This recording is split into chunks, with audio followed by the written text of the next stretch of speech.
la ilaha illallah la ilaha auzu billahi mina sheytaani rajim bismillahi rahmaani rahim mbokk yi comme tey yemboo ko guddi gi nga xamante ni moom la ñuy rek célébrer ga nekk yonent yàlla Muhammad sallallahu alayhi wa sallam ñoo ngi fii nag newoon naa leen ko ci diggu wala ci xolu sax ci waawan ànd fekk nag équipe bi nga xamante ni moom mooy équipe bu Sénégal TV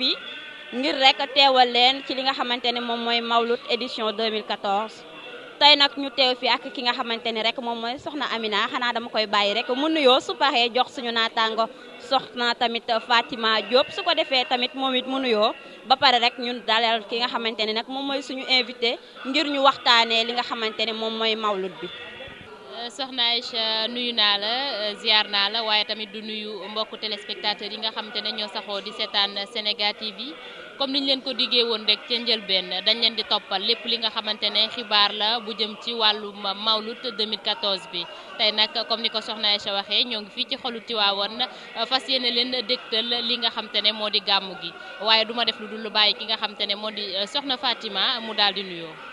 waaw soxna Aïcha maa ngi lay delloo nuyoo bi di nuyu tamit soxna Amina di nuyu tamit suñu gan bi nga xamante ne moom la ñuy dalal tey ji waaye tam di beral nuyoo mbokku téléspectateurs yi nga xamante ne yéenay seetaan Sénégal TV comme niñ leen ko waxee woon ne woon nañ leen rek dala du leen ump ci li nga xamante ne moo di Mawlud 2014 bi ba tax na nag fi mu toll nii yegg nañ ci cappaandaw ga maanaam ci guddi Seydina Mohamed sallallahu alayhi wa sallam muy gàmmu gi donc nag du ñu def lu dul rek bàyyiwaat soxna Aïcha mu dalal ki nga xamante ne moo di invité spécial bi ñu am tey ci guddi rasulillahi bi. comme xanaa rek damay dalal suñu invité spécial comme ni ko soxna Fatima Diop waxee diw yoo ci turu Mouhamadou Mansour Thiaw nekk jàngalekatu li nga xamante ne moom mooy làkkum arab comme sëñ bi Thiaw nuyu naa la di la dalal. salaamaaleykum wa rahmatullah aouzu billahi min alsheytan arrajim bismillahi arrahmani arrahim wa sallallahu wa sallama ala sayidina muhammadin bi alihi wa sahbihi wa man ihtada bi hadihi ila yawmi ddin wa radiya allahu an alxulafai alarbaati abi bakrin wa umara wa uthmana wa ali wa an baqi sahabati ajmain wa radiya allahu an sahibi alxatmi almuhammadi mawlana abil abbas ahmad altijani wa an sairi xulafaihi wa muqaddamihi soxna yi ñu ngi leen di delloo nuyoo di leen ziyaara di leen ndokkeel ci guddi gu tedd gu màgge gi guddi ga nekk yonent bi sallallahu alayhi wa sallam waaye ñu ngi nuyu di ziyaara sunu xalif général Seydina Cheikh Ahmed Tidiane yal na yàlla dëgëral ko moom ak mboolem ay rakkam yëpp di ko ziyaara ci guddi gu tedd gi di ko ñaanal yàlla wér ak gudd fan ñu delloo leen kàddu gi bu ngeen ñëwaat ci laaj incha allah. macha allah nuyoo bi sell na defe naa ni wuyu na tamit tur bi comme nag plateau la ñu nekk ñu am ay ponk yu am solo yu ñu na ma waxtaanee ci guddu Mawlud gi nga xamante ni moom mooy yemboog atub ren téeméer ak fukk ak ñaar defe naa ni ku ne téeméer ak fukk ak ñaar ba tey ñuy def lu ni loo xamante ni moom lañ duppee Mawlud ma yaakaar ni comme war naa am foo xamante ni fa la jóge maanaam historique bi ci loolu sëriñ bi ci laa bëggoon rek nga defal ma ci benn résumé wax mbokk yi nga xamante ne ñoo ngi bàyyi xel Sénégal TV gàmmu fan la jóge waaw soxna Aïcha bu ñu bëggee tënk dañuy wax ne gàmmu suñu borom subhanahu wa taala moo njëkk gàmmu bu dégg neexee rek ndax yàlla suñu borom dafay def jamono yu ne muy wane cofeelam ci yonent bi sallallahu alayhi wa sallam te bu ñu la doon firil gàmmu tey dañ lay wax ne mooy toog di waxtaane mbaaxu yonent bi sallallahu alayhi wa sallam di waxtaane ay jikkoom di waxtaane ay ngëneelam te loolu suñu borom subhanahu wa taala moo ci jiitu ñëpp sëriñ Babacar si radiyallahu anhu dafa wax ci benn wayam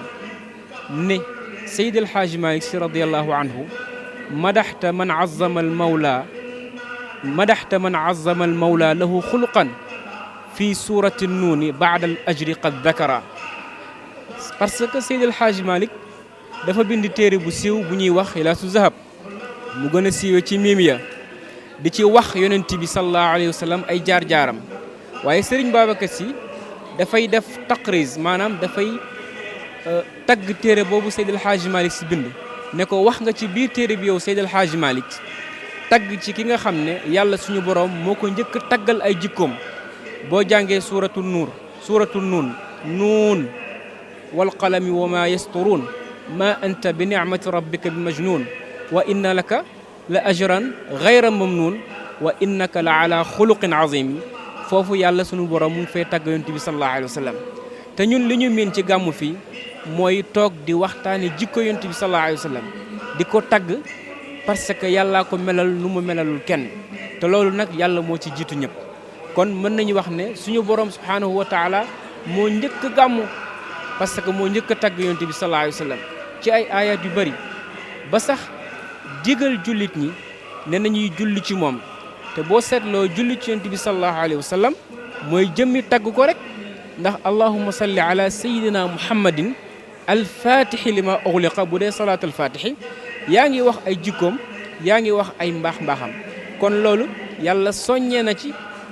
gannaaw ba mu saxalale boppam ne moom moo ngi koy def ndax inna allaha wa malaikatahu yusalluuna ala nabi bir na ne yàlla ak ay malaakaam ñu ngi julli ci yonent bi kon ñu ngi wax ay mbaax-mbaaxam di ko tagg kon yéen ñiy gëm bokk leen ci biir yow woowu mooy yaa ayyuha alladina amanu sallu alayhi wa sallimu taslima waaye bu ñu ñëwee ci historique bu gàmmu yonent bi sallallahu alayhi wa sallam moom ci boppam gàmmuwul parce que gàmmu mooy wax nit ki ay baax-baaxam di wax ci yonent bi sallallahu alayhi wa sallam ay jikkoom yonent bi loolu bu ko defoon dafay nekk lu ñuy tuddee tazkiyatun nafsi mooy tagg sa bopp te loolu yonent bi du ko def ndax yonent bi képp kuy modeste moom moo la gënoon modeste donc dafay bàyyi nag génération yi di ñëw ñu taggal ko boppam nga xam ne loolu farata lay doon ci ñoom kon bi yonent bi sallallahu alayhi wa sallam génnee ba mu am lu tollook 2 wala 3 siècle ci la ñu nag sos gàmmu comme ni ñu koy defee nii ku ñuy wax al malikul muzaffar moom la ñu wax ne moo njëkk a invité jullit ñi ci benn ndaje di ci fàttaliku juddu yonent bi sallallahu alayhi wa sallam et moom la ñu wax ne moom moo ko njëkk a taxawal ci àdduna ci lu ñu mën a tuddee gàmmu nee nañu ba mu ko defee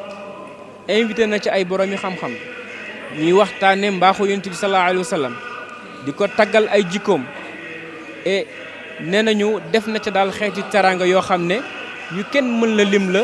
lépp ndax cofeelam ci yonent bi sallallahu alayhi wa sallam ak bëgg rek nit ñi di teewal ci seen xol ak ci seen xalaat yonent bi sallallahu alayhi wa sallam fu ñu mën a toll mu organiser ko nit ña di ko ci roy nag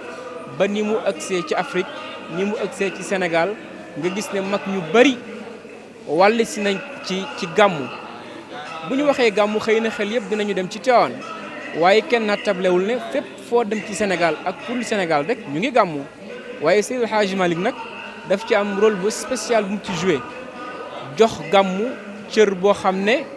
mën nañu wax ne moom rek moo ko jox wala boog li ko ci yàlla defal bariwul ñu mu ko ci defal moo tax mu gën a siiwe ci gàmmu Seydi El Hadji Malick radiyallahu anhu 1902 la ñëw Tivaouane waaye 1902 aussi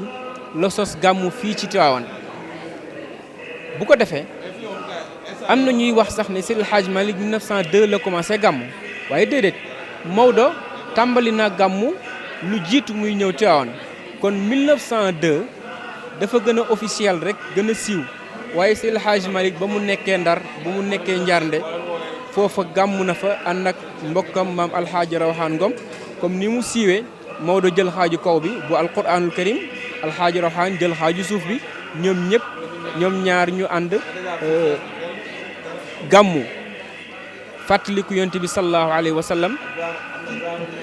tagg ko ci fàttali ay jikkoom moom ak maam alxaaji Rawaan waaye nag forme bi mu am nii tey fu nekk waaye di fa jóge bi mu ñëwee Tiwaawan nag la ko organisé ba tabaarakallaahu ba mu yaatoo ni mu yaatoo nii tey bu ko defee bu ngeen amee beneen question ñu ñëwaat ci bismillah. jërëjëf dégg ngeen wax ji comme mbokk yi yéen ñi ñi bàyyi xel comme sëriñ bi leen nag wax na rek ni gàmmu dafa nekk loo xamante ni rek dañuy màggal juddug rasulullah sallallahu alayhi wa sallam comme nag fii ci Tiwaawan ñu officialisé ko ci 1902 defe naa ni 1902 ba 2014 comme yemboo naag 112e année bi di téeméer ak fukk ak ñaar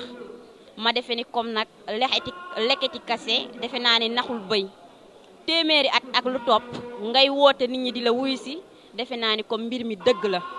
xanaa rek damay bàyyi sama naataango soxna Amina moom it am na ponk bu am solo bu mu ko nam ma waxtaanee ak moom ma bàyyi leen ak soxna Amina. waaw kay sëñ bi Thiaw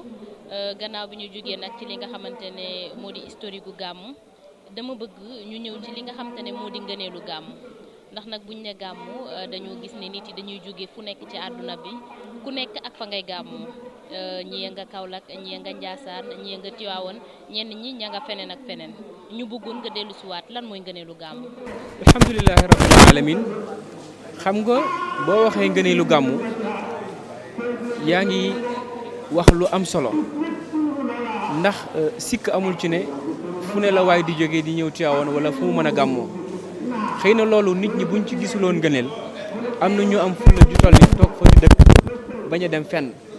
kon ñëw gi ñuy ñëw ci barab yi ñuy gàmmoo gis nañ ci ngëneel xam nga am na ñuy wax sax ne gàmmu bidaa la di ko xaraamal di dëkkal ñi koy def fu kenn xamul waaye nit ku nekk mën na am lu mu seetlu tey bu ñu seetloo ci doxalinu jamono am na ñoo xam ne am na seeni mbokk yoo xam ne bala ñu leen a gis il faut que période gàmmu jot ñu door gis seeni mbokk yooyu kon loolu benn la ci ngëneel li bu gàmmu amul woon du ñu gisante seeni mbokk yooyu te dox mbokk farata la gis nga gàmmu bokk na ci ay ngëneelam ñëw jànge fi xam-xam parce que ñi nga xam ne surtout fi ñu nekk nii di Tivaouane ba waxuma la bésu tey bi waaye ba weer woo teroog tey xam-xam yaa ngi ball boroom xam-xam yaa ngi jàngale ci jàkka yi ñu ngi jàngale ci zawiya yi ñu ngi jàngale ci kër yi ñu ngi jàngale aussi ci média bi parce que Seydi El Hadji Malick dafa am stratégie bu mu tëral parce que Seydi El Hadji Malick gis nga li ñuy wax làmbatu moom lay bañ ci mbir mu muy dugg bi ñu wuutee ci bésu gàmmu ñi ne bés bu njëkk bi la ci weeru rabiul awal muy weeru gàmmu ñi ne ñaareelu bis bi la ñi ne ñetteel bi la ba ci fukkeelu bis bi ak ñaar nga xam ne bés yëpp werante am na ci mu ne ñun pour ñu éviter boobu jaxasoo nañu màng guddi yëpp loolu moo waral burdu yi ñuy jàng chaque guddi ñu jàng benn bunt ngir gàmmoo ko parce que gàmm gi commencé wul tey rek waaye keroog ba weer wi teroo ci la gàmm gi commencé bunt bu ñu jàng ci xasida Muhammadul Busiri yi rek keroog googu gàmm nañu bu ko defee ñun ku amul gàmm sax ñun am nañu gàmm parce que bés yi ñu werante yépp ne ci la yonent bi sallallahu alayhi wa sallam juddu yow gàmm nga ci kon loolu benn la ci ngëneeli gàmm nga gis ci wàllu ruux maanaam spiritualité bërëb la boo xam ne boo fi ñëwee di nga dajeeg nitu yàlla mu nandul la ci wàllu yàlla loo xam ne xëy na boo toogoon fa nga nekk doo ko am bu ko defee yooyu yëpp ci ay njariñ la yoo xam ne lamboo na ci gàmmu bu ko defee njariñ yi bëri na kenn mënu ko lim ba mu jeex même ba ci wàllu dund sax am na ñoo xamante ne tey ñu ngi dund lu metti ci wàllu xiif ak coono yi lu ne waaye tey gàmmu dana leen permettre ba la ñu gëjoon a mos sax ci wàllu yi nga xam ne seeneen yeeg ñu feen yi moom la ñu gën a bëgg bu bésu gàmmu jotee yooyu jàppandi ci ñoom bu ko defee bésu gàmmu bi ñoom boobu njariñ lañ ci am kon kenn ku nekk ci société bi rek di nga gis sa bopp ci bésu gàmmu gi intellectuel yi muy borom xam-xam yi tabaarakallaahu danañu gis seen bopp ci gàmmu gi ñi nga xam ne dañuy yëngatu ci wàllu commerce danañu doxle ci wàllu gàmmu gi ñi nga xam ne dañoo sonn ba daanaka mënuñu matal sax yenn yi bu gàmmu jotee ñooñu danañu gis seen bopp danañu am seen wàllu ba mu doy sëkk ci wàllu gàmmu bokkul ak nag yeneen yi nga xam ne kenn mënu ko wax ci plateau télévision nga xam ne yàlla dina ci dotti ay leer yoo xam ne kenn mënu la wax ni mu toll ñi koy yëg ñi koy yëg fa tabaarakallaahu ñu ngi ñaan yàlla rek mu booleen ci ñooñu nga xam ne ñoo ngi yëg leer yooyu di wàcc ci bisu gàmmu ndax yonent bi sallallahu alayhi wa sallam dafay wax ne yàlla am na ci ay bésam yoo xam ne dafa ciy maye ay may nee na ngal la yéen jullit ñi tàllal leen seeni defukaay bu ko defee yàlla sottil leen ci mayam yooyu muy maye ci yenn bis yooyu nag bisu gàmmu bi ci la bokk. bu ko defee kenn ku nekk rek la nga yor taataanee ko leer yooyu ci lañ lay duyal. am na ñoo xam ne kopp la ñu indi ñu duyal leen ci ñu dem, am na ñoo xam ne paan la ñu indi, am na ñoo xam ne am nañu ndab lu toll ni géej bu ñu ñëwee moom la ñuy tàllal yàlla duyal leen ci ba mu fees. kon loolu lépp ci ngëneeli gàmmu la bokk fa tabarak. waaye laata ba ñu jógee ci li nga xamante ne moo di ngëneelu gàmmu bu ne guddi gàmmu dafay am ay ñaan yu xamante ne day faral di baax pour nit ñi di ko def nga baaxee rek mbokku téléspectateurs yi nga xamante ne ñi ngi seetaan Sénégal TV ay ñaan yu xamante ne mën nañ koo def ci guddi gàmmu gi. waaw xam nga da nga wax lu am solo te ñun dafa am fu ñu teg suñu tànk am ñu am ay royukaay. yonent bi sallallahu alayhi wa sallam mooy suñu royukaay bu njëkk, gannaaw gi ay saxaabaam, waaye ñu am sëriñ boo xam ne ci moom la ñu jokk ci wàllu tariqa muy Seydina Cheikh Ahmad Tidiane radiyallahu anhu. nee nañu Seydina Cheikh Ahmad Tidiane bu bisu gàmmu masaan jot wala guddi gàmmu masaan jot daan na soññ bépp taalibe ci mu bëril salaatu ala nabi di julli ci yonent bi sallallahu alayhi wa sallam. comme que guddi julli ci yonent bi sallallahu alayhi wa sallam la et amul lenn lu waay di def lu ëpp doole di julli ci yonent bi sallallahu alayhi wa sallam. te gis nga julli ci yonent bi sallallahu alayhi wa sallam day jaamu yàlla goo xam ne yemul ak benn jaamu yàlla, parce que jaamu yàlla yi ngay jaamu yàlla yow jullit bi am na ci yu yàlla di nangu waaye am na ci aussi yu mu dul nangu. gis nga njàng alquran li muy baax am na noo xam ne boo ko melee alquran day dellu ginnaaw di la rëbb ak ni alquran toll. parce que yonent bi sallallahu alayhi wa sallam mu ngi wax ne rubba taalin wal quranu yalaanuhu. bari na kuy jàng alquran te fekk alquran a ngi koy rëbb. xam nga ki jël fen def ko muy jikkoom ba noppi ubbi téereem di jàng alquran dem ba ci biir mu daj fu yàlla di wax ne ala laanatullahi ala alkaazibin. rëbbum yàlla na dal ci kaw way fen ñi te moom fenkat la. xam nga kooku jàng alquran arrangé wu ko ci bis boobu keroog, parce que mu ngi jàng alquran en même temps alquran ngi koy rëbb. ñu ne nag salaatu ala nabi jaamu yàlla la goo xam ne yow boo baaxee mën nga ko def, boo safaanoo mën nga ko def, boo laabee mën nga ko def, boo laabulee aussi mën nga ko def. te salaatu ala nabi jaamu yàlla la goo xam ne yow mi koy def dafa am ku la ci wuutu koo xam ne moo la gën a mat, parce que yow ki nga koy defal muy yonent bi sallallahu alayhi wa sallam tollawu leen ay degré. yow da nga tuuti yonent bi rëy, nga lëndëm yonent bi leer,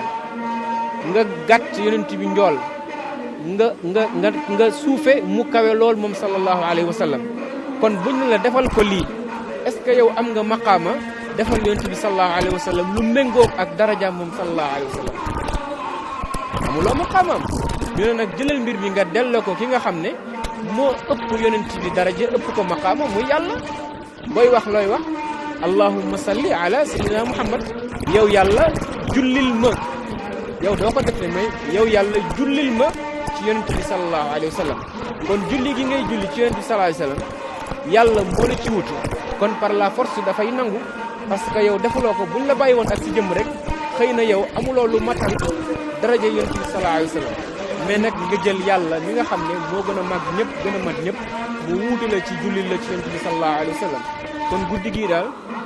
amul lenn luñ ci def lu gën a màgg di julli ci yonent bi sallallahu alayhi wa sallam. ak façon boo ci mën a jullee rek baax na, waaye rawatina nag salaatul fatiha bi nga xam ne moom mooy sayyidu salawaat, mooy sangu mboolem julli yi julli ci yonent bi sallallahu alayhi wa sallam. mbokk yi defe naa ñoo ko déggandoo dégg ngeen sëñ bi Thiaw defe naa gàmmu bari na ngëneel loolu, waaye tamit bu ñu fàttee di def suñu ñaan yi di julli ci Seydina Muhammad sallallahu alayhi wa sallam. léegi nag sëñ bi waxtaan wi rafet na lool, waaye duma def lu dul bàyyi la ki nga xam te ne moo di soxna Fatima mu ñëw nag ci li nga xam te ne moo di ñetteelu ponk waxtaan bi. jërëjëf soxna Amina, jërëjëf Serigne bi Diaw, waxtaan bi neex na lool, am na solo lool macha allah, ndaxte kàddu yi nga yëkkati fi yëpp ku ko gis wala ku ko dégg di nga xam ne yiw dong la. man nag tey dama bëggoon rek laaj la ci wàllu bi nga xamante ne moo di thème bi, ndaxte gis nañ ne thème bi dañoo def jeunesse et religion, enjeux et défis. bu ñu seetloo tey ji ki nga xamante ne moo di Al Amine gis nañ ne moom tey yëkkati na ay kàddu jëmale ko ci ñi nga xamante ne moo di ndaw yi éducation la wax ak religion ma lay laaj en tant que jeune ndaxte boo xoolee ne plateau bi ñi ko équipé yëpp ay ndaw lañ ñu ma lay laaj en tant que jeune naka nga gisee thème ren bi ban jàngat nga ci am. jërëjëf soxna si wax nga dëgg, mais pour tontu ci sa question dama bëgg ñu ñëw tuuti ci comme ni ko soxna si laajee sànq historique gu cérémonie religieuse wala cérémonie officielle. xam nga ñaar ñoo seq àdduna spirituel ak temporel, kenn ku nekk am nga rôle booy jouer ci doxu société bi ba tax na ñi nga xam ne ñoo yore spiritualité bi bu ñu xewlee day jaadu ñi nga xam ne ñoo yore wàllu temporel nga xam ne mooy nguur ñu yor nitu àdduna yi ñëw teewe, parce que ñii wàll si dañ ñaara leen yilif, ñi dañ leen yilif ci ruux waaye ñii yilif leen ci doole. ñi yilif ci doole nag mooy gouvernement bi, ñoom ñoo yor pouvoir bi, waaye ñii nag ñoom ñoo yor xol yi. ñoom ñaar ñoo seq nit ñi, kon bu kenn wootee il faut keneen ki ci des ñëw, parce que dafa am benn élément boo xam ne ñoom ñaar ñoo ko seq te ñoom ñaar kenn ku nekk am nga ci rôle boo ci war a jouer. bu sëriñ bi defaree ruux yi, ki nga xam ne moo yore wàllu àdduna bi moom aussi war na teewe pour xam fan lay jaar ki nga xam ne moom la sëriñ bi jaar ak moom fii ba pare, bu ko defee kooku dundam mën a jag fii mën a jag fële. bu ko defee loolu ci histoire Tivaouane bu ñuy seetee ñi ko njëkk a taxawal ci lañu bokk. bu ñuy gàmmu ñu woo ñi nga xam ne ñooy autorité administrative yi ñu ñëw teewe gàmmu gi, parce que tamit ñoom ñoo ñu yilif ci wàllu àdduna. parce que Seydi El Hadji Malick dafa amoon stratégie bu mu doon doxee. dëgg la diine ak àdduna yàgg nañoo ànd, nitu diine yi yàgg nañoo cumuler ñaari fonction yi, yore wàllu diine yore aussi wàllu àdduna. waaye dañu dem ba benn jamono mu am rupture ci loolu, nga gis ne léegi nitu diine yi dañuy pare fële, nitu àdduna yi pare fële. bu ko defee ñoom ñaar nag mënuñoo ñàkk jëflante. loolu mooy indi cérémonie officielle yi. te bu ñu gisee ne l'islam solution yi mu indi mooy patrimoine bi nga xam ne yonent bi sallallahu alayhi wa sallam moo ko legeel génération yi di ñëw. donc patrimoine sikk amul ci ne ci mag ñi lay nekk. donc mag ñi il faut que ñu collaborer ak ndaw ñi jox leen patrimoine boobu, ndaw ñi doxal loolu. donc ndaw ñi aussi sëriñ bi soññ leen ci ne li nga xam ne moo nekk ci mag ñi seen ndono la yéenay seet nag tey jii nan ngeen di def ba valoriser ko, nan ngeen di def ba siiwal ko. parce que boo dégloo discours bi sëriñ baa ngi wax ne jumtuwaay yi nga xam ne ñooy jumtuwaay yu bees yi lu mel ni internet, lu mel ni ak média bu mën a doon, ngeen fexe ba exploiter ko pour jàllale message yu mag ñi. parce que loolu mooy solution bi nga xam ne adduna bi moom la soxla pour mën a jóge ci jafe-jafe yi mu nekk nii. waaw sëñ bi defe naa li nga wax ci thème bi am na solo loolu, ndaxte boo ñu seetloo li nga xamante ne jot nga ko wax ci thème bi maanaam moo ne rek moo di ñii leen di ndaw yi dañoo war a topp li nga xamante ne moom la fi maam yi bàyyi woon ngir rek mucc suñ ko bëggee. donc ñu ngi lay jaajëfal bu baax a baax, xanaa rek ma delloo kàddu gi ki nga xamante ne moo di soxna Aïcha mu yeggali. mbokk yi yéen a ko déggandoo, li nekkoon plateau bi nga xamante ni indi nañ leen ko tey ci gàmmu gi, ñu doon ci dalal suñu gan di suñu oustaz di suñu kilifa diine di ki nga xamante ni moom mooy Mouhamadou Mansour Thiaw. di ko rek jaajëfal di ko cant di ko gërëm ci disponibilité am, di la wax ni rek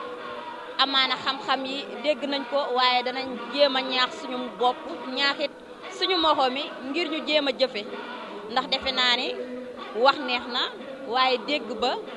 jëfe ja moo ca am solo. comme nag équipe bu Sénégal TV yëpp ñoo ngi lay cant di la gërëm. alhamdulilah rabil alamin ñu ngi leen di delloo cant gi di rafetlu tamit seen liggéey bu baax di ñaan yàlla yokk ko ba mu jëm ca kanam li seen bébét yëpp yàlla mottali ko ci barke yonent bi sallallahu alayhi wa sallam ci barke guddi gi yàlla mën na ci maye lu ne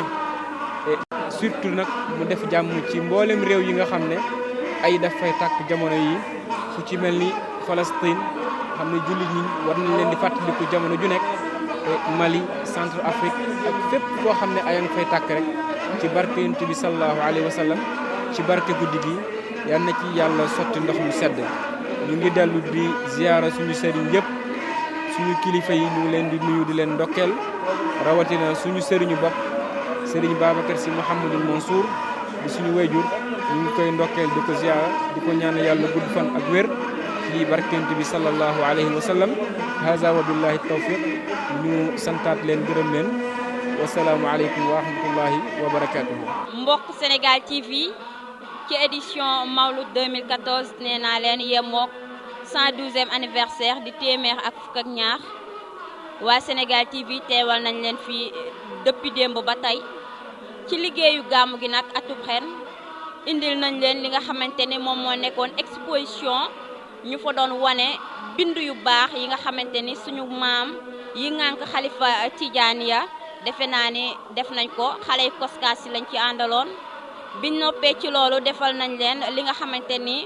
moom mooy nataalu Serigne Mansour Sy radiyallahu anhu mi nga xamante ni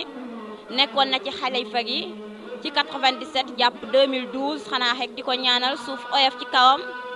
àndoon nañ ci tamit ak soxna Amina Gueye mi nga xamante ni demoon na ca mausoleum recueillir ñi nga xamante ni ñoom ñooy fidèles yi fa nekkoon di ko ñaanal ak tamit di fa rek di seen ay soxla di am yaakaar ni soxla yëpp dina faju incha allah bañ jógee ca loolu suñu naataango Fatima Diop demal nañ ñu nag ci ruq ba nga xamante ni ñi ñuy woowee blouse blanche di ñi nga xamante ne ñoom ñooy fajkat yi teew nañ fa ñoom it di joxe seen participation ci Mawlud 2014 ñu jóge ca loolu mbokk yi teewaloon leen ci li nga xamante ni ba tey moom mooy cérémonie officielle bi noppi ca nag doon terminé ak plateau bi nga xamante ni dañ doon rek jéem a dëxëñ doon tënk li nga xamante ni moom mooy historique gu Mawlud di fan la gàmmu jóge àndoon ci tamit ak ki nga xamante ne moom mooy Serigne Mouhamadou Mansour Thiaw àndoon nañ tamit ak moom ak soxna Amina Gueye ci li nga xamante ne moom mooy ngëneelu gàmmu maanaam les bienfaits Fatima aussi dikk na ak moom ci thème Mawlud 2014 bi nga xamante ni ren ñi nga xamante ni ñoom ñooy njiit gi wala ñoom ñooy xalif yi dañoo rek jox ab thème bu am solo maanaam nan la ñuy def ba ñaaxaat ndaw ñi ñu dëkkal wala ñuy dund li nga xamante ne moom la ñu maam yi bàyyiloon ko mbokk yi ci lii lañ leen di tàggoo di leen yaakaar nag wala sax di yaakaar ne programme bi wala contenu bi nga xamante ni nag digtal nañ leen ko neex na leen lool di leen wax ni rek xanaa rek dañuy joxante dig daje nee naa leen à gàmmu prochain incha allah xanaa rek ma bàyyi sama yeneen naataango yi ñoom aussi ñu tàggatoo. mbokk xarit yi di leen jaajëfal di ne rek alhamdulilah ndax commencé nañ ko ci bisimilahi rahmaani rahim jeexal ko ci alhamdulilahi rabil alamin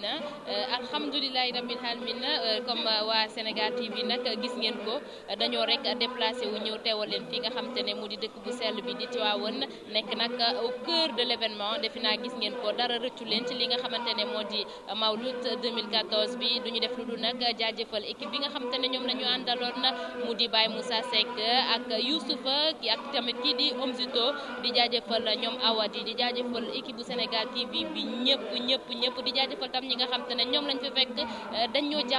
jàppale loolu yombalal ñu nag li nga xam te ne moo di liggéey bi def naa dégg ngeen ko soxna Aïcha defal na leen li nga xam te ne moo di résumé li fi jotoon am ñu jaajëfal nag ki nga xam te ne moo di Serigne Mamadou Mansour Diaw macha allah waxtaan bi rafet na sell na yàlla na xam-xam bi yàgg baat bi gën a wér lool ñi lay jaajëfal ñu fekkee ay gàmm yu bëree bëri du ma def dul bàyyi soxna Fatima mu tàggoo ba déwén incha allah. waaw jërëjëf soxna Aïcha jërëjëf soxna Amina defe naa ne waruma woon sax dolli la dara ci kàddu yi nga xamante ne jot ngeen ko sànni ndaxte luñ ci wax rek day nekk loo xamante ne répétition lay doon ndaxte wax ngeen lépp ba mu yemb ba mu rafet di leen wax rek lu si jub du si ñun ci mën-mënu suñu borom la lu ci li nga xamante ne tamit def nañ ko mu dëgg ngeen xam ne nit moo matadi di leen wax rek ne j'espère que ne rek gàmmu gi def nañ lu ñu mën ngir rek satisfaire seen besoin yéen ñi nga xamante ne yéenay sunu mbokk téléspectateurs yu Sénégal TV di leen wax ne rek ñu ngi leen di ñaanal ngeen di sàkku it ci yéen ngeen ñaanal ñu ndaxte gis ngeen ne équipe bi équipe bu jeune rek la ay ndaw kese ñoo ci nekk day xam nga ne ndaw moom fu mu nekk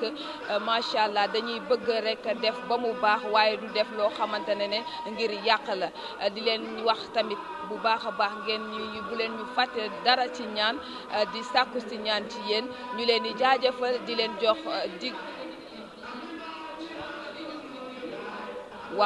waaw kooku moom dañ koy beral mention spéciale El Hadj Malick ndax jàppale nañu bu baax a baax ci li nga xamante ne